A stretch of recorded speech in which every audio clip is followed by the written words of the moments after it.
یہ ممبر ہے اس ممبر کا صدقہ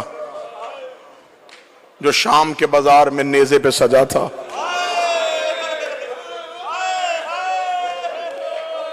ہم دور سے پاکستان سے تمام حسین کے ذاکر آپ کے سامنے پڑھنے آئے ہیں سیدہ کی مظلومیت. رو کے امیر المومنین نے کہا تھا زندگی میں کبھی بطول کے حق میں کوتاہی نہ کرنا.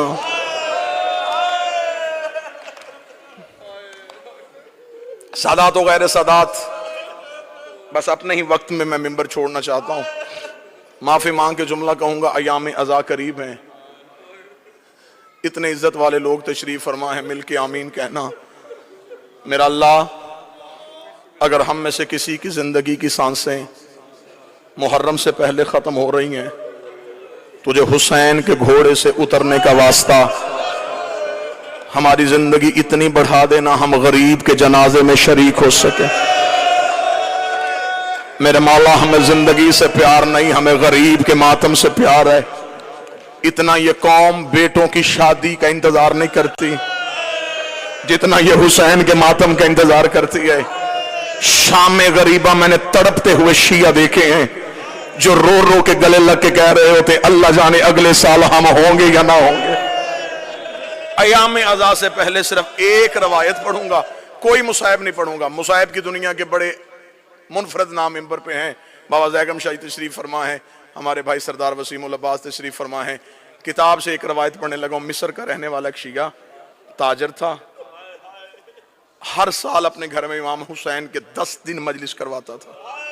ایک سال ایسا آیا، کتابیں کہتی ہیں کہ اتنا مقروض ہو گیا گھر کے برتن بھی بک گئے. چاند محرم کا طلوع ہو گیا. پھر احمد شاہ جی چھت پہ گیا، محرم کے چاند کو دیکھا. میر صاحب چاند کو دیکھا تھا، کاش میری زندگی میں طلوع نہ ہوتا. ہر سال تو طلوع ہوتا، میرے گھر میں حسین کے نوحے پڑھے جاتے. تو بھی طلوع ہو گیا اور میرے گھر میں انتظام بھی کوئی نہیں. رحمت بٹی صاحب یہ چاند سے شکوہ کر رہا تھا، یہ کاندھے پہ زوجہ کا ہاتھ آیا. اس نے پلٹ کے دیکھا تو پیچھے زوجہ کھڑی تھی. دیکھا تھی چاند سے شکوہ نہ کر، مشکل وقت آئے تو قیمتی چیزیں بیچ دیتے ہیں. اس کے ذہن میں فوراً آیا عورتوں کو زیور پیارے ہوتے ہیں، اس نے کوئی زیور چھپا کے رکھا ہے. پلٹ کے دیکھے کان صاحب کہنے لگا تیرے پاس کوئی زیور ہے؟ اگر زیور تھا تو نے مجھے پہلے کیوں نہیں بتایا؟ وہ دیکھے تھی ہاں میرے پاس بڑا ہی قیمتی زیور ہے. اس نے کہا جلدی دے، میں بازار میں جا کے بیچوں. کتاب کہتی آگے آگے بیوی چلی، پیچھے پیچھے شوہر چلا. اس کمرے میں آگے جہاں 2 بیٹے سو رہے تھے، دونوں بیٹوں کے سرہانے آ کے کھڑی ہوئی. شوہر نے زوجہ کی آنکھوں میں آنکھیں ڈالی، دیکھے قدم مجھے تیرے ارادے کا پتہ نہیں چلا.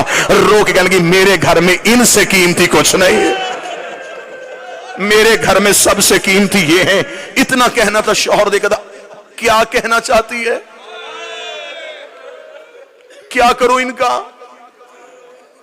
ہاتھ باندھے رو کہتی ماں تو میں ہوں نا، میں منت کرتی ہوں بردہ فروشوں کے بازار چلا جا، جہاں غلام بکتے ہیں انہیں بیچ دے، جو قیمت ملے اس سے کروائیں گے ہم حسین کی مجلس. اتنا جملہ کہنا تھا. شوہر سر سے لے کے پاؤں تک کانپا. رو کے کہنے لگا کبھی کسی نے اولاد بھی بیچی ہے؟ قدموں پہ ہاتھ رکھ کے کہتی سچ بتا تو نے مانگی کس سے تھی؟ تڑپ کے کہنے لگا مدینے والے حسین سے. کہتی جلدی جا بازار میں جا کے بیچ دے.